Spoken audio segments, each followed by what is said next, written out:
This is Pete Moore on Halo Talks NYC. I am on remote with John Ford out of Seattle, CEO of eGym. That's capital E-G-Y-M. John, welcome to Halo Talks.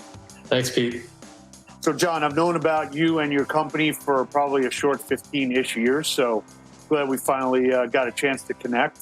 I've known about what you were doing at eGym and at NetPulse for a long time, and want to use this podcast for you to extol some wisdom on the industry, talk about what some of the early adopters were part of your client base, and maybe as part of this halftime show, if you will, as I'm describing it, when people have the ability to actually focus on what do I want my club or what do I want my studio or health organization to be in 2 to 3 months, how your platform is pivotal to taking people into like this new world order. So maybe start off with your personal background and how you got here to add to your illustrious credibility on the subjects. Appreciate that. Plan sounds good. Just wanted to start by clarifying one thing on the title. I'm the CEO eGym USA, so my role is essentially has been building and launching the business in the United States versus our founder and CEO Philipp Roschlander, who's based in Munich. So my path into the current business started with a company I founded in 2006 called Virtual Active, and if you've ever been on a treadmill that by, for example, Life Fitness or Matrix, that you jump on and you start to see footage of trails and roads and such streaming past you as you run. That was me and a crew of my buddies produced that product and licensed it to the major manufacturers back in the 2008 to 2010 range. That was my start into the industry. I eventually sold that company to NetPulse. At that point, NetPulse was very much the former version of NetPulse, which was a content platform, entertainment platform, I would say, for connected cardio and connected cardio technology. And they were looking for great content. So they liked what they saw with Virtual Active. We did a couple test runs, a couple campaigns with Gatorade across the network, Virtual Active content on NetPulse connected machines, Gatorade sponsoring. Things went well. So they acquired the company, and I came into a role running product and engineering eventually for NetPulse.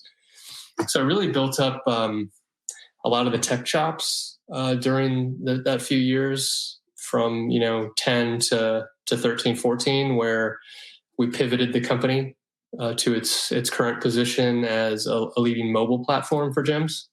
We built a lot of the mobile apps for top companies like Planet Fitness, Gold's Gym, 24 Hour Fitness, etc., and hundreds more smaller, medium-sized operators. And I managed and oversaw the build out of the engineering organization that executed on that, as well as the product in general, the strategy, etc. And then took over running the business in 16 and led the company through the exit. Gotcha. So with why don't you give us a little commentary to understand exactly where eGym currently fits in the digital ecosystem. Some of the terms that have been used in the past is content provider, mobile app developer, middleware, collaborator with MyZone type of platforms or a competitor to MyZone. So maybe help us clarify what eGym represents. You probably do a lot of things, but what are the core tools, and what should people be calling you? What frustrations are you helping solve? I guess would probably be the easiest way to answer that. I think that's a great way to frame the question. What problem do we care the most about solving, right? Because you're right, we do a lot of different things. And the reason why we do a lot of different things is because solving the types of problems we want to solve requires a lot of pieces, They're not easy problems to solve, and it's one of the things that attracted me to the company. But that fundamental problem that eGym wants to solve is, how do we make the gym work for beginners and those new to exercise? It's one of the biggest problems that our industry can solve. How do we make gyms useful as a tool for building health in the deconditioned population? And I don't think it's been well solved in the past. So it's one of those things where people have talked about it forever, but it's a very hard problem. It's a very hard problem to solve, and that's what the majority of our resources are aimed at. So essentially, our heart and soul is, we're a digital fitness company, a technology-driven fitness company with hardware and software products, with the end goal of helping everybody, but especially beginners and those who would otherwise struggle, succeed with exercise. So if you want me to dig into some of the key products, I can do that as well.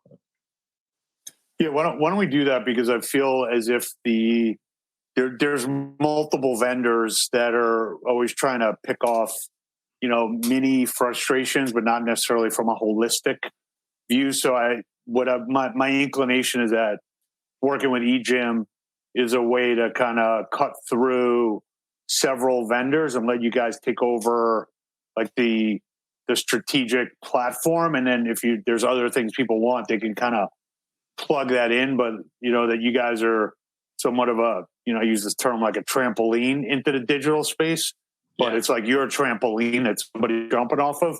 So like, maybe you can help articulate that better for me. Yeah. It's your day job and it's not mine.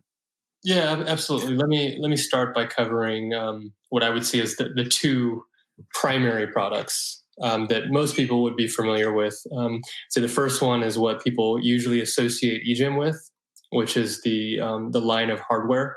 It's essentially electric motor resistance, computer controlled, fully digital RFID authentication, and you can envision here a line of selectorized like equipment, but obviously without the weight stacks and the pin load and all that, but set up typically in a circuit. And again, the main problem that this equipment is designed to solve is, how do we enable beginners to engage with strength training, right? Mm-hmm. And so if you think about a beginner coming into the fitness environment, what they're typically going to see is they walk into the gym and they're going to see just an absolute jungle of equipment, especially on the strength training floor, and they're going to have no idea how to do anything, right? And so what ends up happening is they go and they jump on the treadmill because it has a big green button that says quick start, and they're comfortable doing that. I can go walk on the treadmill or do low intensity cardio for 45 minutes to an hour, get very little benefit, but feel like I checked the box and I'm working on my health, right? Mm-hmm. But there's a reason why it's pretty much only fit people that you see in the strength training area, because strength training, you need to know so much in order to strength train effectively. Mm-hmm. What equipment do I use? How do I use it? What's the right form, speed of repetition, amount of weight I should use, et cetera, et cetera, et cetera. I mean, there's 1,000 things you need to know to be able to do a complete workout program and adapt it over time. Mm-hmm. And so beginners don't typically do it. And that's the primary problem that this circuit, digital circuit, solves. So when I come to a user when I come to the eGym circuit as a user, I'm going to be onboarded one time by a personal trainer. Usually gyms are incorporating this into their free workout orientation session. So that's a 20-25 minute orientation where I get set up on every single piece. So the trainer is going to set my seat height, my range of motion on every machine. The machine is going to give me a 1 rep max strength test. So every single machine understands for that particular exercise how strong I am. I can select a program based on what my goal is. And the point being that the second time that user comes in to the circuit area, all they need to do is sit down on machine number 1, swipe in, and push or pull according to the prompts on the screen.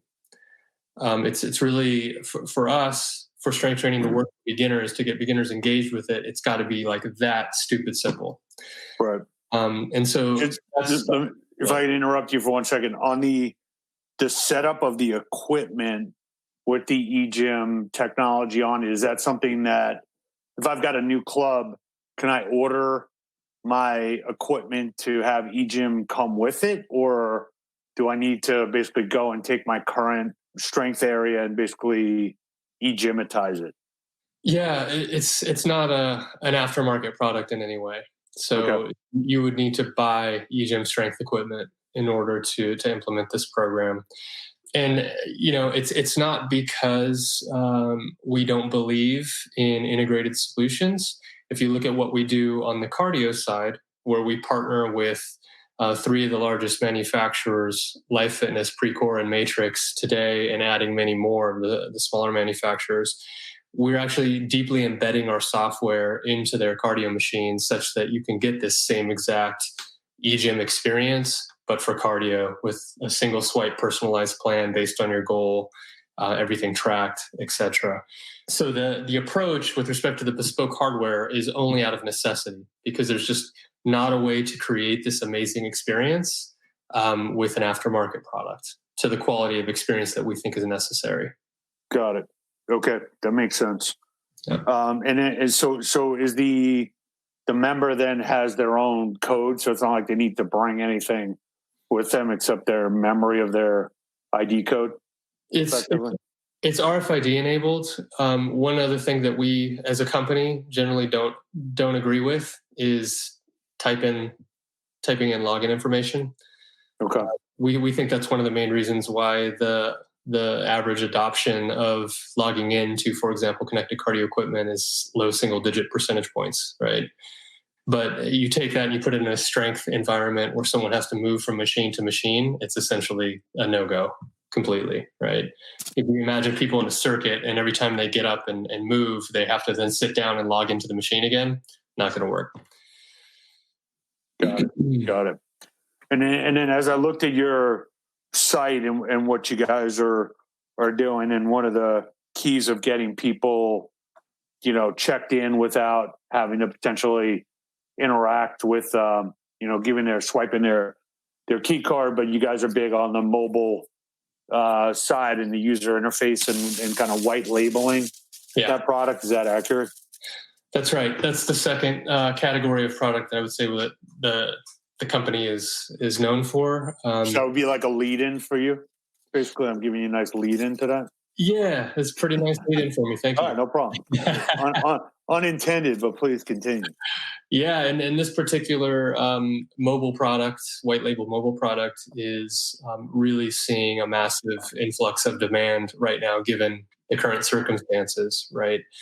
And we can talk about that a little bit as well. But essentially, it's gyms need to engage with members through mobile. That's obvious in 2020. It's the primary communication channel. It should be a primary interaction channel in general. And the gyms, of course, want that to be packaged in their brands so that they're pushing their brand and a relationship with their brand to their members. And so that's what we provide is a robust set of tools, mobile tools, across operational and transactional features to engagement features like rewards, challenges, of course, all of the digital fitness functionality that we've now integrated from the eGym side of the business lives now also in the mobile platform, as well as revenue driving functionality like our guest pass and referral program and tools like this that gyms can use to convert that engagement with the mobile into actual revenue and value. Gotcha.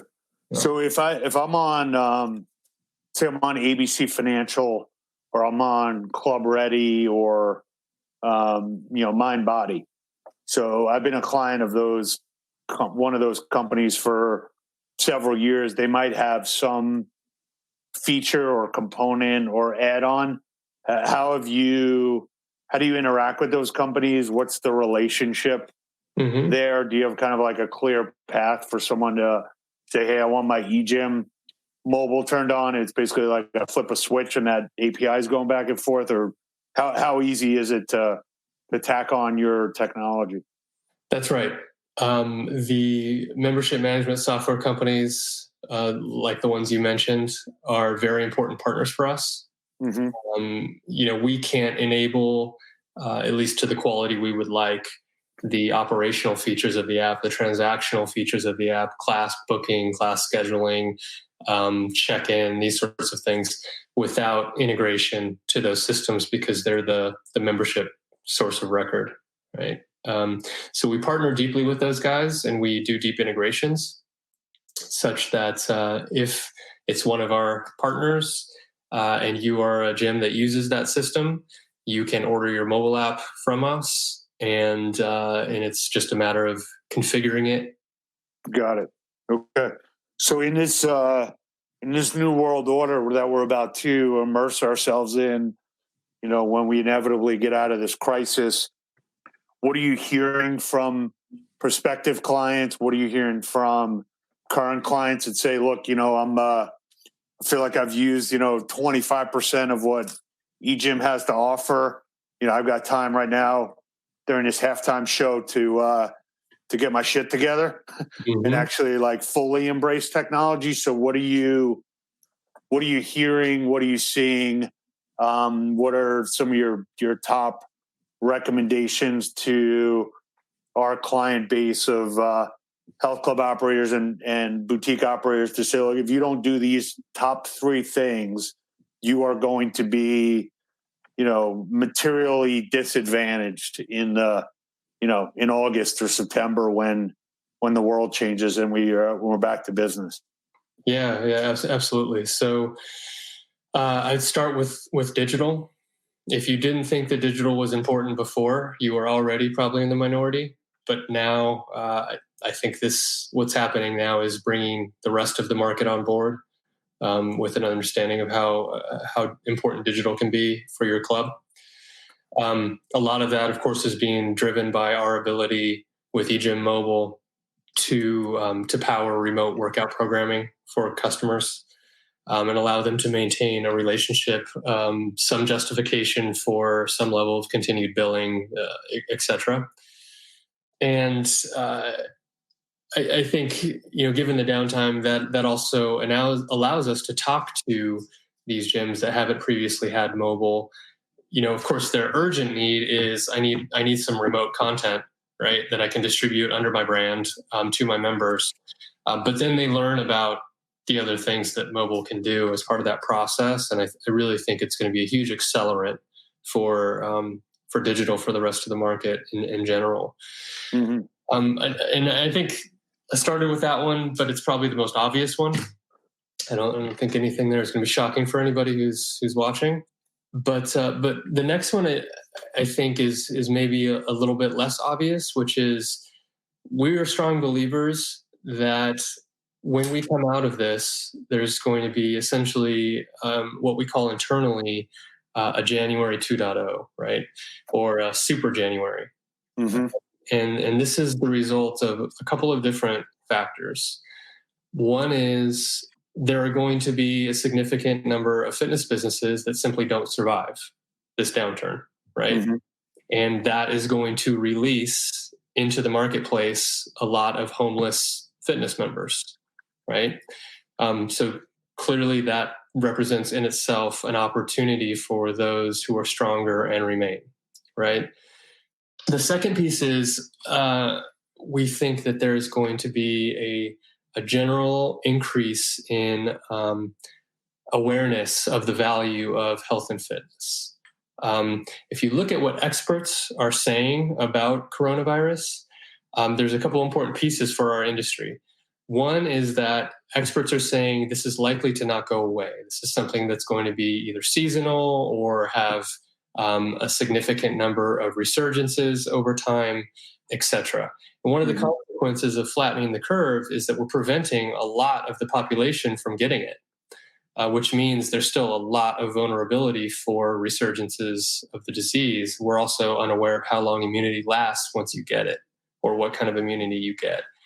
So if we take the expert opinion that this is likely to be coming back around again and not going away, then you have to look at it from the perspective of the general population, if I'm a 60, 65-year-old person who otherwise would be at a fair bit of risk, right? And maybe I'm developing hypertension or I have prediabetes, etc., all I can really do is prepare my body for the eventuality that I may get this, right?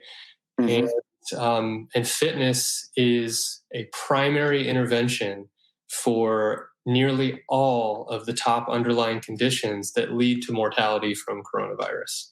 If you look at the data coming out of, for example, Italy, where it's in the high 90s in terms of the percentage of fatalities that had underlying conditions, top underlying conditions being hypertension, diabetes, cardiovascular disease, etc.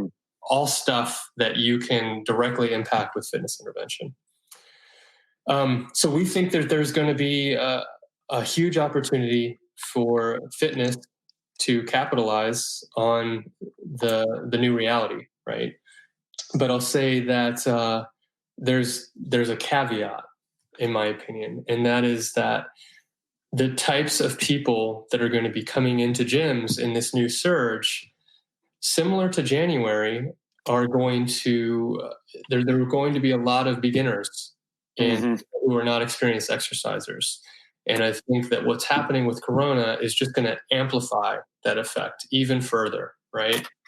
Fair point. So the gyms, to take advantage of this, need to think about what is the offering that they have for those people other than personal training. Because just from a price point perspective, personal training doesn't work for everybody. And so that's what we're seeing is a big opportunity for gyms to look at. When someone walks into my gym and they're a beginner, are they going to know what to do? Are they going to be able to work out independently and make progress? And those are the problems that we work on as a company. Gotcha. Great. So in closing here, what's the best way to reach out to your company? What's the best way? If there any like webinars or informational sessions you guys are doing over the next couple weeks that we should get our industry folks into to basically, assume that they're going to start to prioritize what we've been talking about here? Yeah, I would say anyone who's interested in learning more, just reach out to me directly, john.ford@egym.com. And we do have some webinars coming up. I don't have final dates and times at this point, but certainly anyone who contacts me, I can pass that information along. Great. All right. So I'm going to use the Find Your Homeless Fitness members, and we're prepare for Super January. Yeah. Those are going to be my two quotations from John Ford, and I appreciate you taking the time here and talking to our audience, and good to finally meet you virtually in person. It's a long time coming, and we'll go for there. So I'll catch you when we reopen. All right. Thanks for having me. All right. Appreciate it. Thanks, man. Bye. Bye.